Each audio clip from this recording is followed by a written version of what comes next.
గండికోటకు నీళ్లు తెచ్చిన చరిత్ర తెలుగుదేశం ప్రభుత్వానిదేనని శాసనమండలి డిప్యూటీ చైర్మన్ సతీష్ అన్నారు.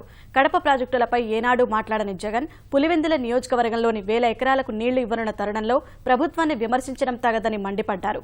ప్రాజెక్టులకు ఆటంకాలు సృష్టిస్తే ప్రజలు ఉపేక్షించారని సతీష్ హెచ్చరించారు. అపర భగీరథుని మాదిరి ముఖ్యమంత్రి ప్రయత్నం చేస్తా ఉంటే కళ్ళు ఉండి కూడా గుడ్డివాని మాదిరి, చెవులు ఉండి మాదిరి కూడా చెవిటివాని మాదిరి ప్రవర్తించే తీరు ఈ వైఎస్ఆర్ కాంగ్రెస్ పార్టీ నాయకులది.